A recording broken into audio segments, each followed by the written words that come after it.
Tô ouvindo sim, Datena, tudo Alô? bem? Tô te ouvindo, Mais ou Datena. menos, né, Paulo? Mais ou menos, Tá Paulo. É bom, um Datena, tudo prazerão bom? falar com você. Eu não sei se você Prazer deve falar estar em contigo casa também. ainda, né? Acho que você está em casa ainda, né? Não, eu tô na Fiesp. Mas já está na Fiesp, que bonito aí, hein? Eu tive aí rapidamente, mas Ah, eu não, esse lado eu não prestei atenção. Eu não, acho que é o mesmo lugar que eu estive, mas não prestei atenção. Mas Paulo, uma coisa terrível que a gente está ouvindo ultimamente é que o bicho está pegando mesmo. Não é só no Brasil, no mundo inteiro, mas aqui a coisa está ficando grave também. Eu acabei de entrevistar o Dimas, porque estavam falando em fase roxa já. Fase roxa significa você pegar o lockdown e acrescentar alguma coisa a mais que restrinja mais que o lockdown. Lockdown já devia servir para tudo. Aí, não, fase roxa. Quando eu coloquei lockdown para o Dimas, e não falei nem em fase roxa, o doutor Dimas Covas, que é bem próximo do governador, falou, Datena, lockdown não, porque não vai dar. Mas a gente pretende colocar, por exemplo, ele falou na opinião dele, depende do comitê de contingência, talvez voltar o estado de São Paulo inteiro em fase vermelha. Você é o cara que mais representa as indústrias aqui em São Paulo e boa parte das indústrias que tocam o Brasil. Não é?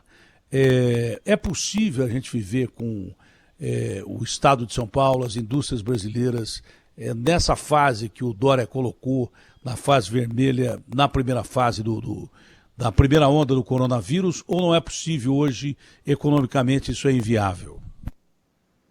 Datena, primeiro um prazer mesmo estar falando com você, obrigado pela oportunidade, pelo convite. Realmente é lamentável, nós estamos no ano 2021 e o nosso sonho seria iniciarmos esse ano com essa página virada da Covid.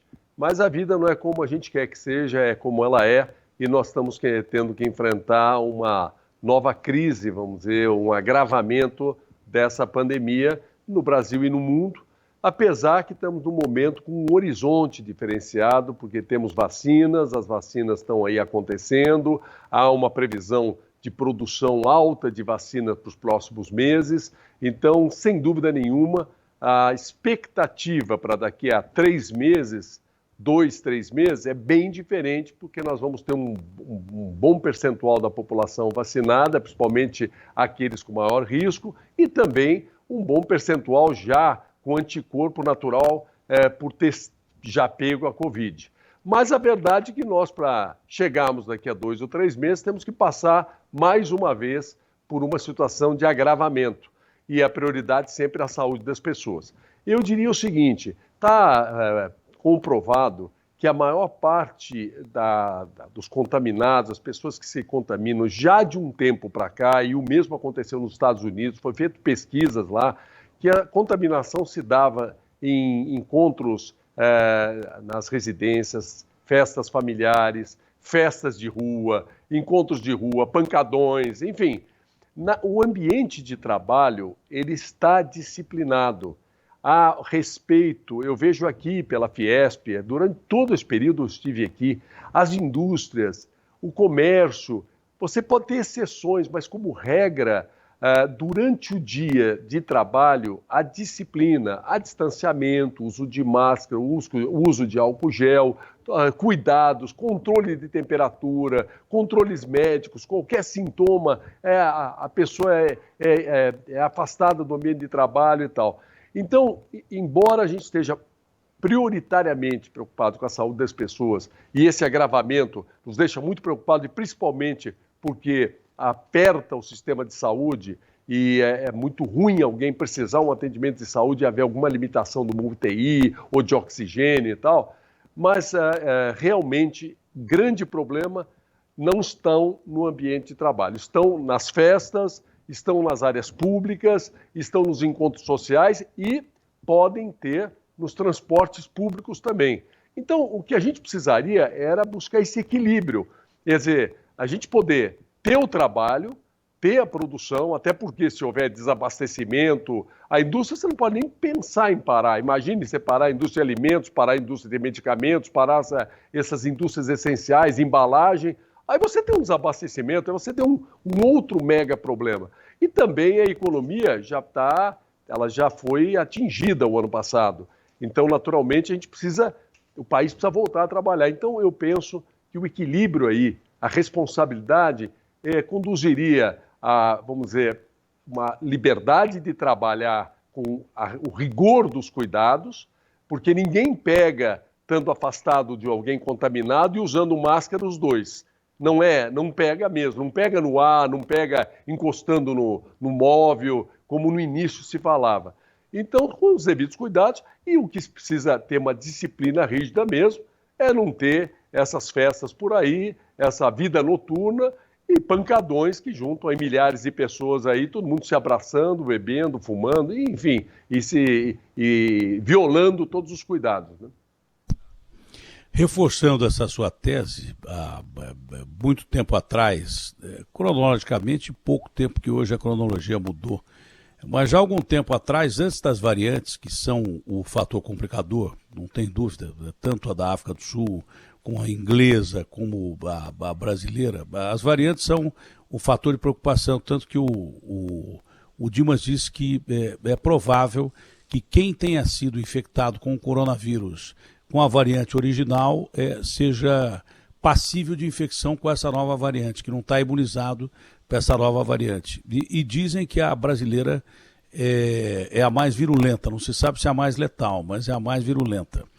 Mas reforçando essa sua tese, o vice-presidente do Einstein, ontem o presidente do Einstein disse que nós estamos perto de uma catástrofe, mas o vice-presidente do Einstein tinha dito, vazou um áudio dele que depois ele confirmou para mim e falou: Datena, eu só não vou falar porque eu não quero colocar o Einstein no meio disso e eu sou vice-presidente, mas é verdade, que ele tinha mais medo de se contaminar em casa do que na rua, do que no ambiente de trabalho, que é um hospital. Então, é essa sua tese que você colocou, havendo distanciamento social e todas as medidas sendo respeitadas, há a possibilidade de você continuar mantendo a indústria funcionando. Porque o país, a gente não pode esquecer, ele já estava quebrado antes do Bolsonaro assumir por causa do governo Dilma Mantega e outros governos, mas principalmente por causa do governo da Dilma e do Mantega, que simplesmente colocou o Brasil na sua pior fase de recessão da história.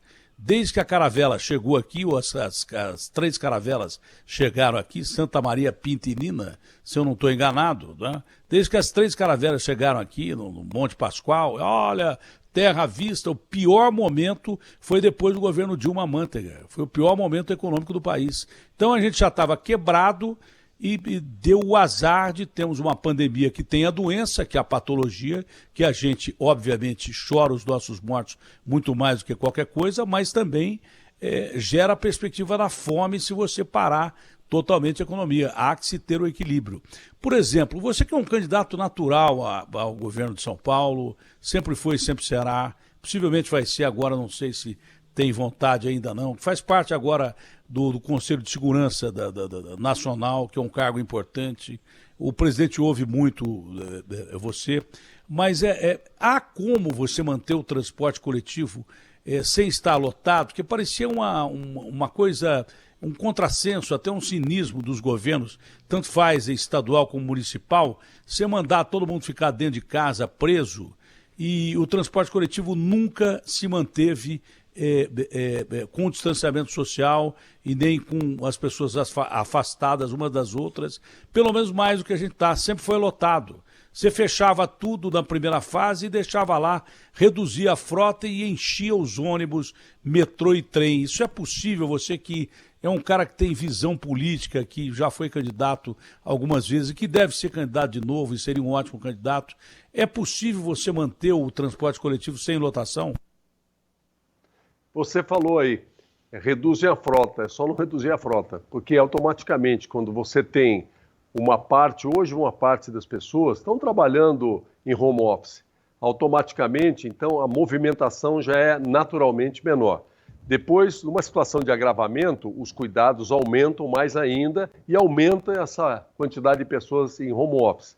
Aqueles que precisam trabalhar atividade industrial, atividade essencial ou comércio de produtos essenciais, enfim, essa parte da economia que precisa estar em funcionamento, é necessário e é bom com os devidos cuidados, naturalmente, se a frota não for reduzida, você, e com a disciplina e orientação e conscientização, eu diria que as pessoas têm, eu ando muito pelas ruas e tal, e o que você via há meses atrás, você não vê mais. A maior parte das pessoas que caminham, estão no comércio e tal, estão com máscara, sejam clientes ou dentro das empresas e tal. O que não pode é reduzir as frotas. Agora, você tem lá X ônibus ou X carros de metrô fazendo um determinado trecho. Aí, como reduz o movimento, reduz o número de carros ou de metrôs ou de ônibus, e aí, naturalmente, acaba superlotando, apesar de ter uma movimentação de pessoas menor. A gente tem que lembrar que, lamentavelmente, o transporte público, ele é ruim.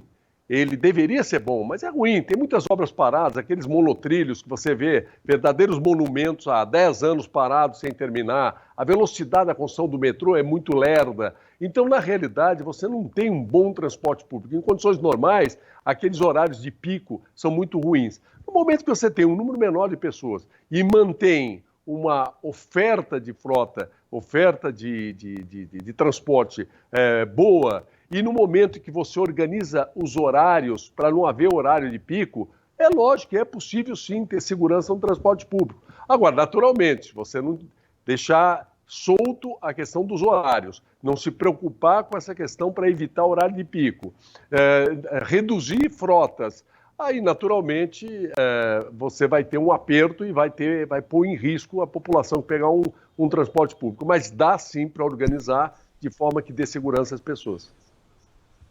Eu, sinceramente, não entendi a redução da frota de ônibus depois daquele rodízio para o ímpar. Primeiro, eu não entendia nada por que eles reduziram a frota. Não entendia. Sinceramente, eu não entendia. Mas depois eu acho que eu cheguei perto de uma solução. O contrato da prefeitura com essas empresas é um contrato por passageiro, não é por quilômetro rodado. Moral da história, você tirando 30% da frota rodando, o dono da empresa ele vai economizar ônibus, vai economizar o pagamento do funcionário, ele ganha 30%. E ganha muito mais, que ele vai ter mais gente dentro de todos os ônibus lotados do que restou da frota. Essa relação do transporte público com o poder é bem incestuosa aqui em São Paulo e chegou a ser colocada por candidatos a prefeito, né, como a Joyce, como o Mamãe Falei, que ela é até criminosa em alguns pontos. Eu não vou entrar nesse embate porque eu não tenho essas informações. Eles devem ter. Para ter se arriscado a falar em campanha, devem ter. Então isso acho que tem que passar por um exame mais sério, porque não adianta nada você voltar à situação de que o Estado todo vai entrar em fase vermelha e manter o transporte coletivo lotado. É um baita contrassenso que ali é uma baita fonte de contaminação. Não é isso, Paulo?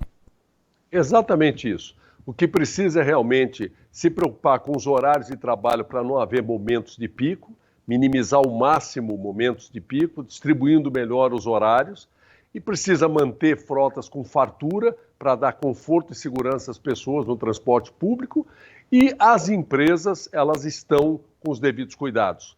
Pode ter algum caso excepcional, mas em geral, eu diria que sejam empresas industriais, empresas comerciais, o que você percebe que há realmente, vamos dizer, o respeito à vida humana e aos cuidados para não haver contaminação. E a vida podia continuar normal. O que precisa focar mesmo é na vida noturna, que essa sim é que trouxe aí um agravamento aí de contaminação. E essa nova cepa que você fez referência, que tudo isso é novo, sempre você está no campo do desconhecimento. Me parece que ela prolifera com mais velocidade, ela tem vamos dizer, ela é mais, a carga viral dela é mais forte, enfim, tem pessoas mais novas que antes o grupo de risco era acima de 60, tem mostrado pessoas mais novas com problema, então a gente está sempre diante de alguma coisa desconhecida. Então, nós temos que tomar toda a cautela. E eu repito, o lado que a gente pode ver como bom é que, no que diz respeito à vacinação, e até o momento, você também fez uma referência que aqueles que têm uma imunidade, não estariam protegidos essa evolução ou transformação, dessa mutação. Foi o Dimas quem disse. Isso daí também, até onde eu tenho informação, eu também não sou especialista e não quero me atrever aqui a falar tecnicamente, mas não há, assim, casos muito comprovados. Se houver, é um caso ou outro, ou seja, não é uma regra isso aí. Então, eu creio que com o universo de pessoas que tenham já uma imunidade por terem tido a doença e com a imunidade que vão adquirir nos próximos 2, 3 meses, os milhões, com milhões de doses de vacina que vão ser aplicadas na população, eu creio que daqui a 2, 3 meses, no que diz respeito à Covid, nós vamos estar num cenário muito melhor. É o que eu espero, rezo todos os dias e todos nós estamos trabalhando para isso. Agora, nós temos que chegar lá com cautela, mas esse negócio de fechar, impedir as pessoas a trabalharem e tudo, realmente, dentro das empresas, o cuidado é muito grande e o risco é bem pequeno. Aonde está o maior risco é mais na vida particular, na vida pessoal e nas festas e nos encontros noturnos. Esses sim que precisam terminar. Eu que moro na região do Morumbi, sexta, sábado, domingo, está lá, de longe aquela batucada dos pancadões, né? Então, o que precisa acabar é isso aí, né? Resumo, você que representa as indústrias, São Paulo não aguentaria hoje, economicamente, uma fase vermelha como tivemos na primeira onda. E não sei se o povo respeitaria isso. É mais ou menos isso que você quer dizer? Você sabe que mesmo em outros momentos, a indústria, principalmente alguns setores, foi considerado como essencial e não pararam. As indústrias que param é porque não tem o comércio na distribuição.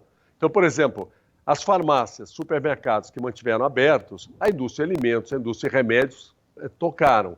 A indústria automobilística parou porque as revendas pararam. Eu não recomendaria isso, até porque, repetindo, você pega uma revenda ou um comércio que estão com todas as cautelas e todos os cuidados e faz a roda da economia não parar para que a gente possa, de um lado, controlar e tomar todos os cuidados em relação à saúde das pessoas e, paralelamente, não deixar a roda da economia novamente travar, porque nós temos já uma carga de ônus, de prejuízo que viemos do ano passado, e eu me refiro ao país, eu me refiro ao governo, principalmente o governo federal, né, Datena? Porque, na realidade, quem bancou essa história toda o ano passado foi o governo federal. Aqui para São Paulo, salvo engano, foram quase 200 bilhões de reais que vieram aí para auxiliar a saúde de São Paulo. Quem atenuou aí, postergou o recolhimento de impostos, abriu linhas de financiamento a custos acessíveis, flexibilizou as leis trabalhistas, quem atendeu mesmo para quem deu ajuda emergencial, tudo isso foi o governo federal. Pelo contrário, o governo do Estado, e em especial do Estado de São Paulo, além de não ter feito nada nesse sentido, não deu nenhum auxílio à economia paulista, ainda aumentou impostos. Nós estamos com aumento de impostos de ICMS São Paulo. Então, sem dúvida que seria bom que a gente conseguisse administrar e para o bem da saúde das pessoas, porque também essa de ficar confinado em casa, a gente imagina, né, uma casa com jardim, não é todo mundo que tem este conforto, esse espaço todo. Então, quando fala, não, tem que ficar em casa, parece que a pessoa não está vivendo uma realidade, a realidade que nós vivemos aqui, que nós temos aqui em muitos bairros mais simples, a realidade que você conhece, eu conheço, mas muita gente que está no governo aí, eu acho que precisa andar um pouco e conhecer a realidade do nosso estado e do nosso país, né? 8, 10 pessoas morando num cômodo só, que não tem condição de fazer isolamento, no máximo 2, e morrendo de fome, vendo o filho chorar. Como é que o cara vai ficar dentro de casa, preso dentro de casa? É impossível, isso é impossível, humanamente isso é impossível. O homem tem por tendência, ele morre de fome, mas o filho não morre, então ele sai para buscar o ganho dele para levar para casa. Isso é uma coisa mais ou menos óbvia. E grande parte da realidade do Brasil, que tem uma economia forte, mas uma divisão de renda injusta, a grande parte do Brasil é uma periferia. A grande parte do Brasil é a comunidade, não é residência, mansão, não é isso. A grande parte do Brasil é a comunidade, infelizmente, é assim, a gente espera que um dia mude, vai mudar, porque o Brasil tem muito potencial. Em relação ao que pode acontecer, né, num curto espaço de tempo, esse negócio de imposto, aumentar imposto é uma maldade terrível na situação que nós estamos vivendo. Se alguém tinha dúvida que o Bolsonaro mandou aquele cara da Petrobras embora, agora me parece ter certeza absoluta. O cara aumentou de novo, pela política dele, atrelada ao câmbio internacional, ao dólar, o preço do combustível, que é inviável, né? Os caminhoneiros daqui a pouco não aguentam mais e param, né? Os donos de frota de caminhão dizem, olha, o Datena, eu já entrevistei cara aqui, o frete, o cara estabelece o frete, se eu quiser levar eu levo, senão ele arruma cara que leva mais barato. Então, isso é injusto. Eu tentei falar com o senhor presidente da República hoje de madrugada, eu mandei uma pergunta a ele sobre essa a possibilidade dele zerar o imposto sobre combustíveis. Esse meu telefone eu não sabia, ele tem uma restrição já, deve ser do governo de São Paulo, né? Porque vem um aplicativo que ele não funciona das 7, da meia-noite às 7 da manhã, eu não recebo mensagem, eu não sabia. Só hoje que eu fiquei sabendo. Eu perguntei de madrugada para o presidente sobre os impostos e apareceu aqui um recado que veio às 7 horas da manhã, ele dizendo assim, ainda faltam alguns detalhes. Eu perguntei sobre os impostos zerados do combustível, que é muito importante para a nação. E não perguntei mais nada, mesmo porque eu já estava dormindo às 7 horas, que eu tenho insônia, fui dormir tarde, mas ele falou, faltam alguns detalhes. Se eu tivesse acordado, quais detalhes? Ele não chegou a falar para mim, mas falou. Eu não sei se naquele papo que ele tem de manhã, ele chegou a falar que ele pretende zerar definitivamente o imposto sobre diesel, né? O que seria fundamental para deter a inflação, principalmente de preço de alimentos, que o negócio está insuportável. O cara não tem dinheiro para comer e a comida sobe cada vez mais, e muito por causa desses aumentos absurdos toda hora da Petrobras em cima de combustível, de gás de cozinha. O governador da Bahia falou para mim, Datena, que eu estou atendendo de queimados aqui, porque o cara tenta cozinhar com álcool, porque não tem acesso a um botijão de gás, que chega a custar aqui R$90, é um absurdo. É possível a gente zerar o imposto sobre o diesel, e foi o que o presidente falou hoje de manhã? Eu tenho a impressão, eu não falei com o presidente esses últimos dias, mas eu tenho a impressão que a referência que ele fez a detalhes significa qual vai ser a contrapartida, porque nós estamos com o orçamento da União, ele está muito justo, muito apertado. E como os estados, teve né? o buraco do ano passado, que o rombo que foi gerado por causa da pandemia, pelas razões que nós citamos, o governo federal foi atuante, ajuda emergencial, ajuda para os estados, ajuda especial, postergação de imposto, enfim, tudo isso custa. Então, como está ajustado, eu creio, não falei com ele, eu creio que realmente ele tem a intenção de reduzir, porque ele já se manifestou e o presidente Bolsonaro é uma pessoa de palavra. Quando ele fala, é a intenção dele, ele fala com coração e fala com convicção. E os detalhes devem ser de onde tirar isso.